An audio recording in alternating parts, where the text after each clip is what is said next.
My name's Nathan. I'm working on a couple projects right now. I'm working for a company called Trainerize. We're a personal training app based out of Vancouver. We provide a software for trainers and gyms and enterprise solutions in order to deliver programs to people all over the world through their phone. So I'm basically overseeing the studio segment there, working with gym owners all over the world, trying to help them bring training online. And my other passion or my other project is Ripple and Surge. That's my online personal training business, of course, using the Trainerize app. And I work particularly with people who are in the same boat as me. So people who are working from home, they're working in tech.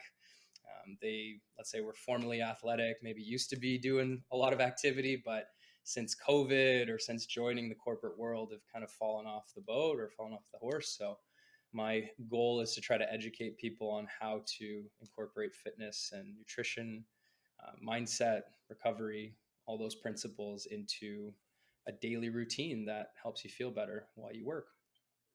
And obviously, a lot of like life has changed since COVID, and since more companies now are allowing people working from home.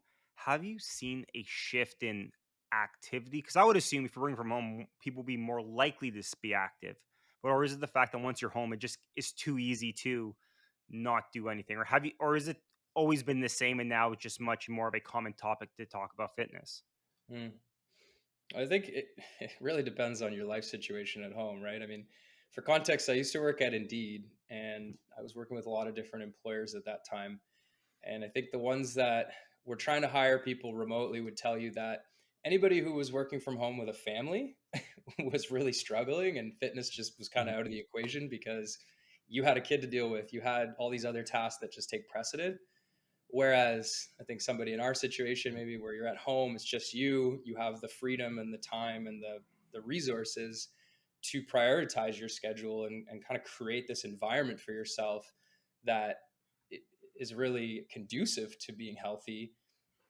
It goes a long way. Like Mhm. personally, I've never been healthier, if I'm honest, because now I can control the controllables. Like I'm not tempted by food in the lunchroom. I'm not tempted to go out and drink after work. Like I have the space to Mhm. go move in my living room if I really want, right? So I think it is contextual to the person. But that being said, I do think there's been a shift in just the world at large as far as people prioritizing their health because of what COVID did to us, not only from a Mhm. physical perspective, but also mentally. I think to your, obviously, Mhm. being in the mental health industry, it has become a priority because so many people are struggling with their mental health, living in this digital era, living in isolation, and really being cut off from the typical support network that we had. Mhm. It really begets a situation where you're like, whoa, like I better prioritize this or I'm going to feel like garbage for Mhm. the foreseeable future. So, yeah, I think people are definitely seeking out alternatives now and Mhm. seeking options. But what hasn't changed is that there's still a lot of misinformation and a Mhm. lot, or just really too much information out there. And it's really hard for people to discern, like, what should I be doing personally when, Bob over there is Mhm. doing keto, this guy's doing like hit 30 Mhm. workouts. It's like, there's just too much. So That's that's a where good it's. point. That's a good point you had about like if you're not active, you feel like shit. If you eat like shit, you feel like shit. I think one of the things, especially working in the mental health industry, is like everything's connected. Like most people want to be good at one thing or be, who want to have a better mental health. One thing they ask is like, how's your sleep? How's your diet? And how's your fitness? And then you'd be like, well, no, I'm talking about mental health. They're like, yeah, but everything's interconnected. Like even when on the business side, like you've talked to very highly successful people who've had success for I'd say like a longer set of time. You're like, "Oh, how do you prevent burnout?" And it's always like, I go for a run or I eat healthy. It's rare that they're like, "Oh, I'm never active. I eat like crap." And yet I'm so creative and I feel great. I mean, for a short period of time you can do that, but eventually, like you're saying, it kind of catches up with you. Like everything in life and with age as well. Mhm. Obviously, you similar to me, you spent some time in Toronto and then some time over in like Vancouver and BC as well. Have you seen a big difference in like fitness culture or the corporate fitness culture? Because that's one thing I noticed. I remember even when I worked there, they'd say, "Oh, I'm gonna do the grouse like we're doing grouse grind on Friday."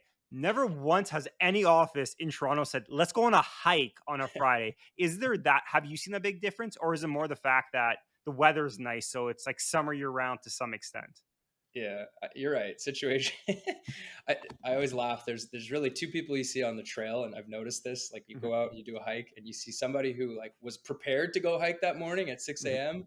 And then the person who at the bar last night said, "Yeah, I'll do a hike in the morning," mhm, but because it's available, to your point, like yes, it is completely baked into the culture of BC. I think that's I mean, for context, and this frustrates the heck out of me, is that half the cafes and the restaurants are closed at 4 or 6 mhm, p.m. every single day. It's like, do you not want my money? Like, I don't understand. How do you make any business happen mhm, here? Because everybody goes to bed early, they get up early, they go be active because it's really hard to neglect it when it's right there in your backyard. And truthfully, that's part of the reason I came out here, man. Like I left Toronto because I was struggling with the idea that if I'm going to go socialize or I'm going to do stuff tonight, naturally we're going to go to a restaurant or we're going to mhm, go to a bar or do something that involves indulging, right? To kind of relieve some of that stress from your day to day.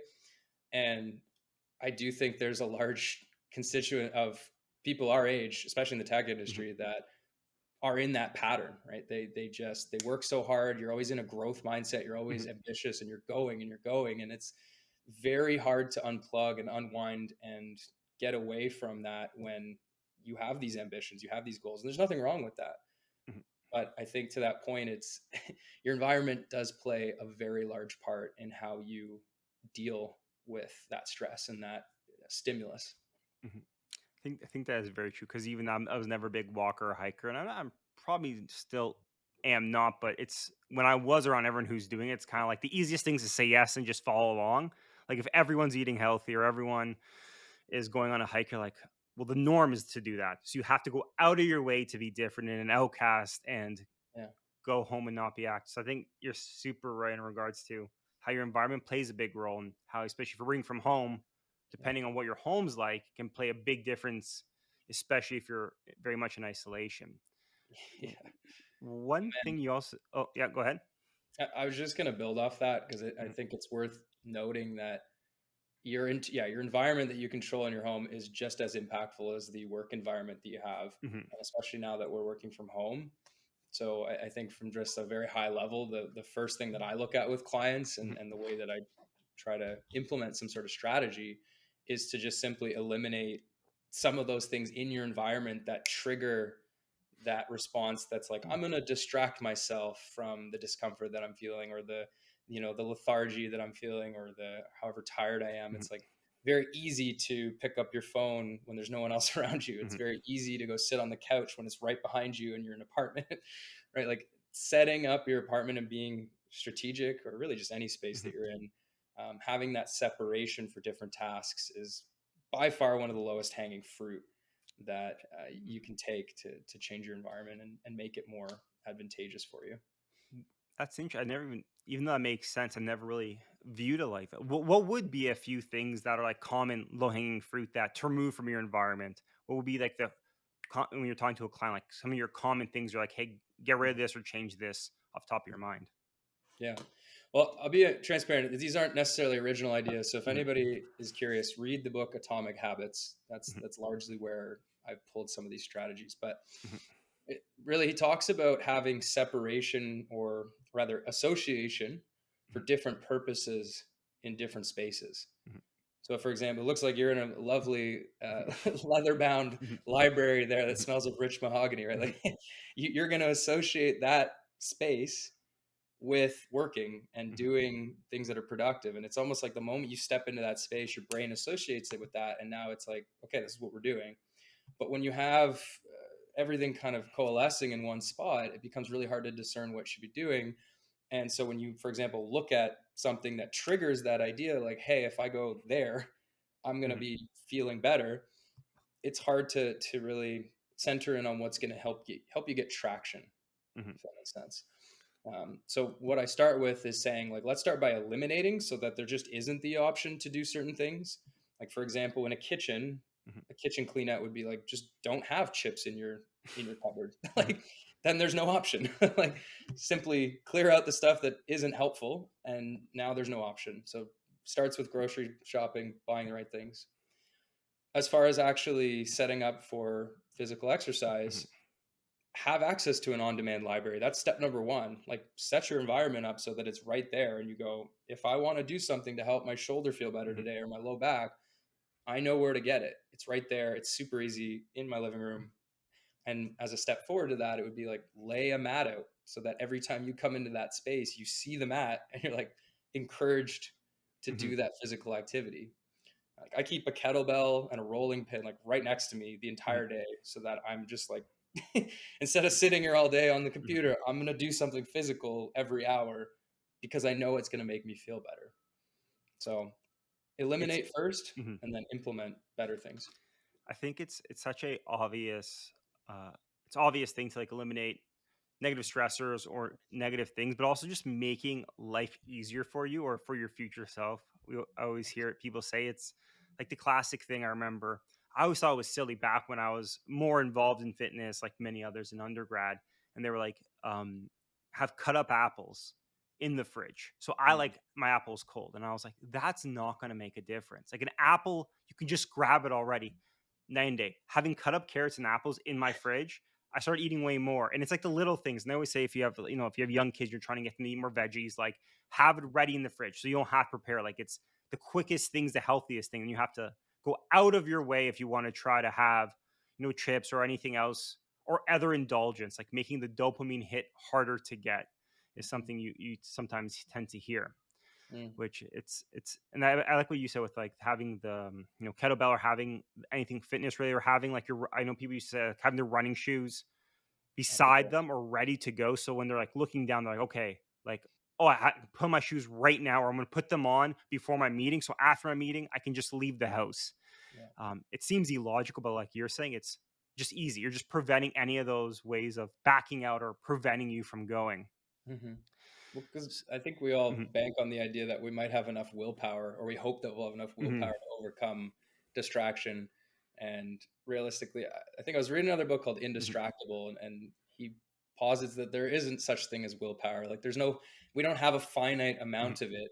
It's just that we have things that trigger us mhm, to get rewards, essentially. And if they're more obvious, then we're going to go towards that because it feels good. Like, we're mhm, naturally programmed to do that. So it's really just pre-programming your environment to get that same response, but in a way that gives you a better outcome.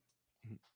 And you talked a lot about um, right now. If you're like, okay, how do I get in shape or how do I start this? There's too much information. You Mm, have people saying only eat veggies, meat will kill you, and then you have the other people literally saying the carnivore diet has saved my life. It is the greatest thing in the world. And you have other people saying like paleo, eat like a caveman. And you have scientists saying uh, the brain grew because people learned to cook food. So that makes no sense. So like everyone is contradicting. mhm, When someone comes to you and say, "Hey, how do I start?" Is there a way of guiding them? Is there like a way of setting it up? Because I feel like you said, everyone's individualized, but it's almost impossible to say just look it up because you're going to have 20 different things, and it's like almost analysis paralysis. It's like mhm, go start a business. Well, that's good advice, but it's impossible to do because there's too many options. So kind of how do you start if someone comes to ask you, like how do you start them in that process of thinking of ways to make those baby steps to then kind of get into a groove? mm. Yeah, I'm glad you brought this up, man, because this really centers in on, I think, effective change over Mhm, time, like sustainable change. And that's really what I think most people are coveting, or rather they're seeking. But to your point, they don't know how. The simple answer is that there's at least 6 or 7 activities or habits that cover about 80% of what we're looking to do for people's mhm, health. So if you're like, it's Pareto's principle, it's like mhm, 80-20, right? Like the mhm, lowest hanging fruit and the ones that are most obvious are going to have the most amount of impact. And that would be where I start, is really looking at hydration, sleep. And I can't underscore that one enough. I don't think people realize like how greatly that impacts you, especially if you have consecutive nights without mhm, proper sleep. Obviously, physical activity, you know, mindfulness, kind of being a catch-all for meditation, and just mhm, taking breaks within your day to lower your stress response. mhm, Like, take yourself out of that fight or flight mode and put yourself back into rest and digest. Yeah, daily steps is another big one. and then obviously just getting enough macro and micronutrients. So Mhm. really eating a diverse amount of food. But where I'm going with this is that I think we always like to latch on to certain concepts because there's somebody with conviction shouting, "Hey, this is working," and like we want to believe people, we Mhm. believe stories, and we link those pictures of so and so who had that transformation to X result. When in reality, it's like there are certain principles that everybody can benefit from, but not many people are actually doing those things. Mhm. Like it's very like very enticing to go try something that's a fad or whatever it Mhm. is and latch onto that. But my advice would be to go find those, or not go find, but I just told you those are the most basic habits that you can take care of. And when you've mastered those, then you want to start looking at Mhm. personalizing to yourself. And at that point, I can't recommend this enough, but find somebody that you trust in the industry, uh, through a referral, Mhm. who are somebody else has worked with someone who knows how to assess you as a human. And I'm talking like your whole life situation, not just your food and your Mhm. your exercise, but really looking at like what are you dealing with right now, and then how do we create sustainable change towards your goal. And it's going to come through trial and error more often than not. It's not just going to be like this catch-all thing where you just do something and all of a sudden you fix it. You need to find what works for you. There is no one solvable or Mhm. one solution for everyone, and that's inherently why there's so much confusion, because everybody wants to latch onto one thing. So to summarize, man, I'd really just say start with the basics and master those and make sure you're doing them consistently over Mhm. time, and then start to look for somebody who can help you specialize in something that does work for you. Um, like, for example, I tried a little bit of keto for a while, and that had immense effects on my mental clarity. Mhm. My body fat percentage changed. Uh, a lot of things really Mhm. positive, but I can't say that confidently that everybody's going to be, benefit the same way. Mhm. So I'm not out here promoting it as the Mhm. be all and end all. So I hope that answers the Mhm. question. It's I think we touched on the key there is like consistency, like whatever you can do consistently. And I think that's one of the hardest things to do is that I remember talking to a lot of people who even on their weight loss journey kind of trying to get healthier, and the one thing, it's funny, one thing everyone agrees on, it's like, how do I get in shape? It's like, go for a walk. And they're like, but no, like I can easily walk, like I want to do something hard. They're like, no, no, no, do your 10,000 steps, but optimally, I think you need to get like 15 to 20,000. Like, no, no, just do 10,000. Start with that. Do it every day and then see where you go from there. And and then I remember a lot of people saying, but like, walking's not that hard. I can easily do this, but like, how do I get in really good shape? And then Yeah. they lost like 50 pounds. Like, this little thing helped them lose immense amount of weight because, like you said, I can do it every day. It's not talking willpower. It's not like this extreme shift in lifestyle to try and do this thing that it's going to be very difficult to do for many years. And I think we'll probably talk on a little bit is that one thing you do with your health journey is it has to be something you can almost do forever. Like, it's very difficult unless you have a competition, or you're going like you just do your marathon, or you have a goal.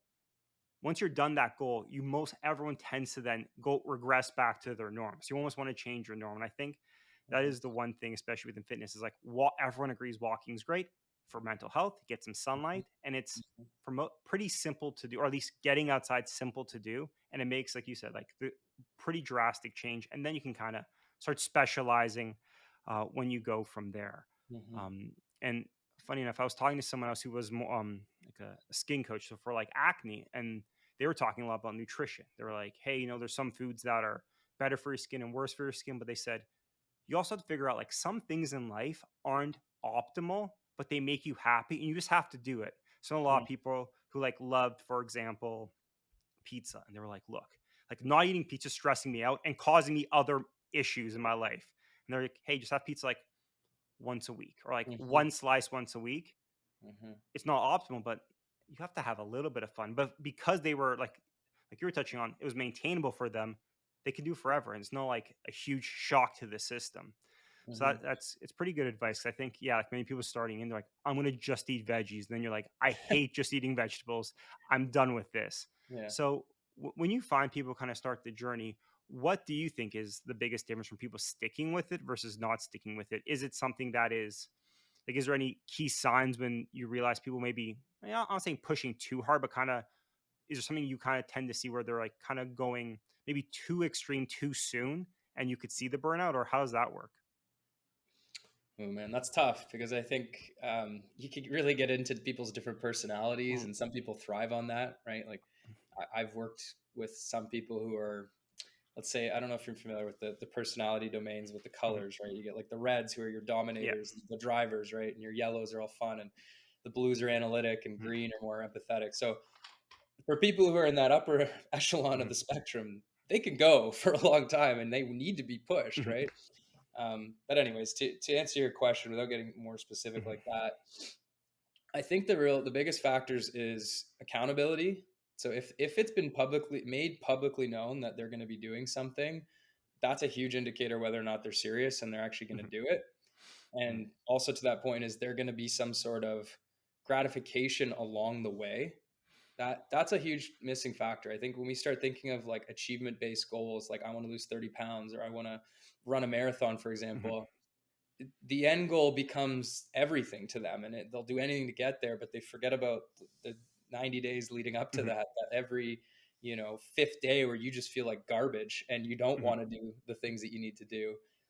It's in those moments that if you can properly reward yourself or have some sort of support network to boost you up in those moments, that's probably going to be the mhm, difference maker towards sustainability, because you then associate and create a relationship with that pain mhm, and that discomfort where you go, oh, if I consistently do this in anything in my life, I'm going to feel better in this moment, not 90 days from now when I've achieved my goal. It's like, no, it's those mhm, moments where you create a better relationship with yourself, and particularly with mhm. physical activity, because most people don't like it Yeah. inherently. It's not Mhm, fun for most people. So I think that's the biggest thing is learning how to create better relationships with exercise, with food. It's mhm, a little different. Like you said, it's more along the lines of not restricting, but recognizing that food is just another tool to be had in your toolbox of mhm, how to change your internal state. mhm, And I think that's often what our motivation is changing our internal state, right? Like how do we change what's going on in our head? So for me, I look at food as a powerful tool to support, goals I have mhm, around speaking or engaging with other people, or feeling good enough to go and laugh with friends. Like mhm, I've made that association that when I eat well, I'm a better version of myself that I want to be more often. mhm, And but that being said, I don't like beat myself up if I go have a beer or if I have a mhm. pizza or something, Yeah. because I know more often than not I'm doing the right thing. And Mhm, I guess that actually probably that brings up a good point, is that it's my philosophy anyway, is that if you can do the right things 80% of the time, the other 20% you should be enjoying yourself and mhm, allowing yourself to have that freedom, because life is short, and mhm, you can't just like always be restrictive. So I guess the telltale signs are lack of support and accountability, not focusing on the process and more so focusing on the end result, and then unhealthy relationships with the process. Interesting. I think the support network is something that tends to be overlooked a lot of times because it is so important to feel like you're a part of something, not only psychologically because you're like, hey, I'm not just doing this for me. I'm doing this for the other people. I'm doing, other people are aware of this. I don't want to let them down. But also it's always nice, and I think everyone even it's always nice to have other people to complain to as well who are going through the same thing, who can relate to you. Mm-hmm. It's really annoying when you're like, I'm the only one who's going through a struggle. But if you're like in a crew who's like a running group, you're like, that was a hard run. We all know it was. We all went through it. It's kind of that like shared experience. It feels like it's like you said, also changing those possibly negative feelings to kind of positive. Like, hey, it wasn't just a run. I got to hang out with friends. I got to do something else, and then kind of jumping back, you're enjoying the process a bit more, even though it can be a annoying process while you're in it. Afterwards, you're like, I'm glad I did it. It's like people always say it's rare you'll ever regret at work. No matter how busy you are, it's very rare you'll regret and say, I wish I didn't work out. I wish I kept working on this one thing. Obviously, sometimes it does happen, but most of the time, it's your willpower that's letting you down, not the fact that you don't have 20 minutes to go for a quick, Mm-hmm. quick jog around the block. I want to just add Mhm, something there, because you kind of brought it up in your feedback, and I like that. The probably deciding factor is whether or not you can tie it into your value system. Mhm. And I think that's something that, it's such a common question. You hear people say, like, what's your why? Mhm. And it kind of just gets glazed over. And it's like, well, I want to have this and that, right? Like, but again, it's typically achievement based. It's typically like, I have Mhm. this ideal of, I want to make $1 million. I want to, Mhm. whatever it is, but it doesn't really connect to the underlying value for you as a person. Mhm. And that's so unique. And so I think if I can recommend anything, and this is where I start with my Mhm. clients, is going like, from a base level, like, what is most important to you from a day-to-day basis? Like, what do you need to have go on in your life and incorporate in your life for you Mhm. to feel fulfilled? And then if we can take those values and tie them into your actions around what you're doing every day Mhm. and how you're filling your time, it always comes back to that question. It's like you just stack up that question to, is this aligned with your values or Mhm. not? And if it's not, it takes the thinking out of it, takes the willpower out of it. It's just yes or no. Like, is me going out drinking tonight really aligned with my goal of living a fulfilled life where I'm, touring Mhm. mountains or doing whatever it Mhm. is. Like, for me, it's community. Mhm. So I think that's the most important part, is just finding your values and tying it Mhm. back to that. And that is a great point. I think one the person I've spoke to who's had probably the greatest success of like maintaining a healthy lifestyle was when I was talking to them, they were getting into fitness. But this before it was always for like, hey, I have a wedding, I have to lose weight for my wedding. And then, you rebound. Or it's like, hey, I'm going on vacation, so I'm gonna try to get, like every young person says, I'm gonna get beach ready. I'm gonna get, beach bod for the summer. But then they got a little bit older and they said, oh, I want to be able to play catch with my kids for as long as possible. So I'm Hmm. not doing fitness to try to, you know, for this vanity thing. It's like, no, like I want to be able to play sports with my kids. So that was their why. And to this day, they've maintained a healthy lifestyle for the first time in their life. And it was because, like you said, there was a value that they connected to. So instead of being like, oh, this is for me, it's like, oh, I'm getting a benefit for doing this, and it's great. It's like a higher power. There's a greater good of why I'm doing this. It's not just for a vanity thing or insignificant thing. Hmm. N- now that a lot of corporate companies or a lot of companies now are really looking at ways to promote healthy living, promote Hmm. fitness. I know a lot of times. I mean, I work in the AP, or sort of giving mental health benefits, or they're giving like gym memberships, although not as common as they used to be, which is a little upsetting. But they're trying to do these healthy things to promote deep down, not to be evil, but like to make if you're healthy and happy, you tend to work better as well. Yep. That's how life works. It's both people can win. It's not always like all the corporates, Yeah. corporations just trying to steal workers' hours, but now that companies are kind of looking at this, if you had a startup or if you're working with a startup who wanted to help promote employees, their employees being healthier, what could you recommend to them? Or like, what would you, if you're talking to a founder, what would you kind of tell to them that they could implement in their company to kind of promote this healthy lifestyle from a corporate level, not from an individual level per se? Yeah. Yeah. Well, in preparation for this, man, I kind of looked this up to see what the trends were, and interestingly, there was a bit of a decrease in spending across for corporate wellness across the entire industry, Mhm. but the I think it was like the 20,000 largest companies in the Mhm. world actually increased spending. So it Mhm. tells you, to your point, they understand the relationship between having healthy employees and better productivity.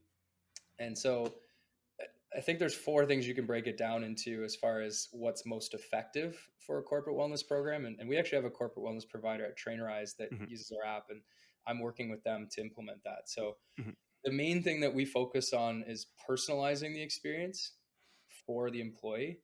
Mhm. And that's directly in alignment with just the way the fitness industry has gone as a whole, Mhm. in that people have so many options now, but they need to be told, like, for my situation, where should I be going for what? Like, what Mhm. service is most going to be effective for my low back pain versus Mhm. me just having a busy schedule? Personalization has become really the name of the game for every business. It's like, yeah, Mhm. everybody wants to focus on themselves and know, like, what do I need to do? So I think offering some sort of service where they can have a consultation, even if it's just like an ask me anything, so that they Mhm. can speak to someone who's a professional, that's huge.